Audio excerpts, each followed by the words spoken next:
pessoal, tudo bem com vocês? 2024 não acabou ainda, mas eu ando lendo tanto nesse período que eu decidi trazer pra vocês os livros que eu li nesses últimos meses. Vou deixar aqui linkado a parte 1 desse vídeo no qual eu falei dos livros que eu li lá no comecinho do ano. Nesse meio do ano teve suspense, teve livro bobo, teve romance, teve muito crime e eu organizei eles mais ou menos em ordem cronológica da que eu fui lendo pra fazer um pouco de sentido aqui pra mim. Se eu bem me lembro, a parte 1 desse vídeo eu tava terminando de ler Manual de Assassinato para Boas Garotas e não apenas eu terminei de ler, como eu já li a trilogia completa. Eu sei que a autora já enganou todo mundo e na verdade lançou um quarto livro, que é meio que tipo antes da trilogia, então já são 4 livros no fim das contas, mas eu ainda tô pensando se eu vou ler esse aí que vem antes de tudo, porque ninguém falou ainda sobre o que acha dele. Mas sobre a trilogia em si, a verdade é que eu gostei mais do que eu imaginava, apesar de ser um livro bem adolescente, mas ao mesmo tempo não, né? Porque, enfim, acontece muita coisa extremamente pesada, não sei se eu recomendo pra gente jovem, porque ele é bem gráfico. Mas apesar de eu ter gostado, eu ainda não consigo superar o fato de que é uma adolescente, sem nenhuma experiência além de, sei lá, Google, que consegue resolver casos que a polícia nunca conseguiu resolver. Essa parte não entra muito na minha cabeça, eu tento só ignorar e ler e aproveitar o entretenimento, sabe?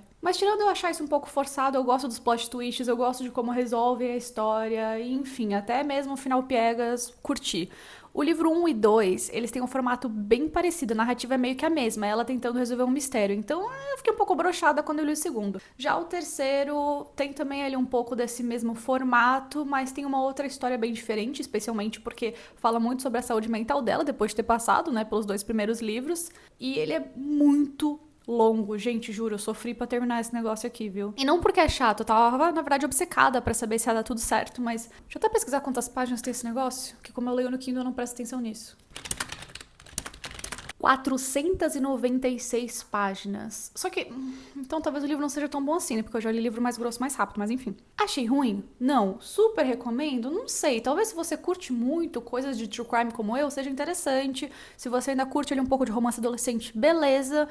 Mas assim, talvez eu teria curtido mais se eu fosse mais nova. Agora, sobre a série, eu me recuso a comentar, porque eu não odiei, porém eu quero só ver como é que vão fazer a continuação, sendo que eles cortaram, sei lá, 2/3 do primeiro livro pra caber numa série, e essas coisas são completamente importantes pras continuações. E aí eu decidi pra um livro de contos, eu li As Coisas que Perdemos no Fogo e, gente, eu acho que eu não sou uma pessoa de conto, então eu não sou a melhor pessoa pra opinar, mas qual que é o meu problema? Parece que as histórias não chegam em lugar nenhum e aí elas só acabam do nada. Eu sinto que não desenvolve, sabe? Que eu não consigo entender qual era o propósito daquela história. Não que eu queira que seja que nenhum conto de fadas que acaba assim com uma coisa que eu aprendi, mas tipo, eu leio e eu fico tipo, tá, é isso. Parece que alguém só me contou uma fofoca pela metade. Basicamente a ideia do livro é trazer contos de horror na Argentina contemporânea, algumas coisas acho que talvez um pouco mais antigas, e tem algumas histórias muito interessantes, mas no geral foi um livro assim, ó, que eu sofri pra ler porque eu achei chato. E sempre que eu tava gostando de alguma história, eu sentia que ela só acabava do nada. E aí eu ficava com muita preguiça de continuar lendo. Mas eu conheço muita gente que gostou, então talvez o meu problema seja eu e contos. Você conhece algum bom livro de contos pra eu descobrir se o problema sou eu? Deixa aqui nos comentários pra mim, por favor. O próximo livro foi Amêndoas, que é um livro sul-coreano que de início eu não tava me pegando muito, mas eu insisti por ser parte do clube do livro que eu faço parte e eu fico muito feliz de ter feito esforço, porque no fim eu gostei muito de ter terminado ele. O protagonista sofre de uma condição que impede ele de identificar os próprios sentimentos. Isso faz com que as pessoas ao redor dele vejam ele quase como um psicopata sem empatia nenhuma. E aí, no meio disso tudo, de ele tentar viver e disfarçar a própria condição, ele passa por um trauma muito grande que leva ele a ser obrigado a lidar com as pessoas, a lidar com a vida real e, enfim, ter que sair dessa bolha de proteção que a mãe tinha criado pra ele. E uma das pessoas que ele tem que interagir muito é um colega de classe que é meio que o bully da escola e que ele é cheio de trauma e ele desconta todos os traumas na raiva e os dois se conectarem é muito benéfico pros dois, ao mesmo tempo que é muito destrutivo. Mas o livro traz tipo os extremos da humanidade com uma pitada de humor. É bem pesado, não é um livro leve de jeito nenhum, especialmente depois que você lê os motivos que levaram a autora a escrever sobre isso. Inclusive, isso faz o livro todo fazer muito sentido e eu acabei lendo sem querer antes de tudo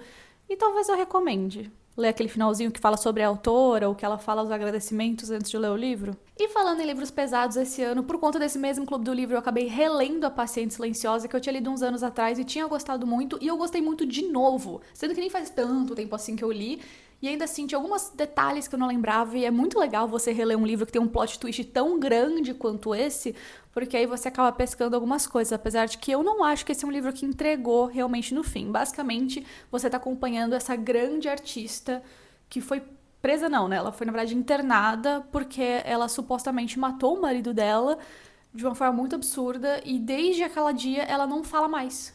Por isso que se chama paciente silenciosa, porque ela não fala. E aí chega esse terapeuta novo que pensa, eu consigo salvar essa mulher, só que ele acaba passando dos limites, porque ele acaba também investigando o próprio caso. E eu acabei aproveitando e lendo também As Musas, que é do mesmo autor, e segue um formato um pouco parecido de ter uma personagem principal traumatizada que quer solucionar um caso. É mais uma terapeuta, e aí eu fui pesquisar e descobri que o autor realmente chegou a estudar psicologia por um tempo, então isso explica muita coisa, que ela tá lidando com o luto do marido que faleceu. De novo, o luto também, né? Ele gosta desse tema. E enfim, ela ainda nesse processo de estar tentando retomar a vida, descobre que a sobrinha, né, desse falecido esposo, mas que ela também via como sobrinha dela, acabou de perder uma amiga muito próxima na Universidade de Cambridge, então ela acaba tendo que voltar para essa universidade onde ela também se formou, então era um espaço muito... Assim, era onde ela conheceu também o ex-marido, então ao mesmo tempo em que era um espaço confortável, era um espaço que abria muitas feridas pra ela, mas ela vai pra cuidar dessa sobrinha, e ela acaba descobrindo esse professor meio esquisito que tem esse grupo de alunas favoritas que são as musas, e ela começa a achar um negócio meio seita e começa a pensar que esse professor com certeza tem que ser o culpado pelos crimes. E aí ela começa a investigar esse cara pra provar que ele é o culpado pelos crimes. E aí ela decide ficar lá, larga os pacientes dela e resolve resolver esse crime ela mesma. Não acho tão bom quanto A Paciente Silenciosa, e eu acho que nesse livro o autor acaba se perdendo ainda mais nesse negócio. Às vezes eu sinto que ele quer parecer muito inteligente e ficar soltando, assim, umas citações no meio, mas enfim, é um livro bom, e é um livro que eu me pego até hoje pensando nele, tipo, sabe quando você fica com saudade dos personagens, da ambientação, enfim, então ruim ele não é. E tem um plot twist ainda mais chocante que o da Paciente Silenciosa. Se você já leu Paciente Silenciosa, você vai perceber o quão absurdo isso é. E mais uma vez, eu não imaginava até chegar no fim do livro. Se você leu e já imaginava, pode comentar aqui que eu sou burra, mas sei lá, gente, eu não fico lendo tentando resolver, eu só fico lendo tentando me entreter mesmo. E quando eu falo que eu li muito crime nesse meio tempo, é porque assim que saiu também A Família Feliz, do Rafael Montes, eu corri pra ler. E também é um livro muito pesado, muito difícil, mas eu achei impressionante como um homem conseguiu narrar tão bem a exaustão materna. Quer dizer, eu não sou mãe pra opinar, mas eu consegui me sentir, sabe, no lugar dessa personagem, o quão difícil tava sendo pra ela lidar com ser uma mãe num âmbito, assim, numa classe média que fica esperando muito que você performe de uma certa forma, que você viva de aparências, e ela tava lá exausta, tava tentando viver a vida dela, não aguentava mais estar no meio disso tudo, enfim, traz muita angústia esse livro e também traz narrativas muito pesadas. Assim como traz aqueles plot twists muito malucos que o Rafael Montes sempre traz. E aproveitando que eu tô falando dele, esse ano eu também li Os Suicidas, que é o romance de estreia dele, porque um outro clube do livro que eu entrei escolheu esse livro, e assim, como o nome já deixa claro, é um livro muito pesado e muito gráfico.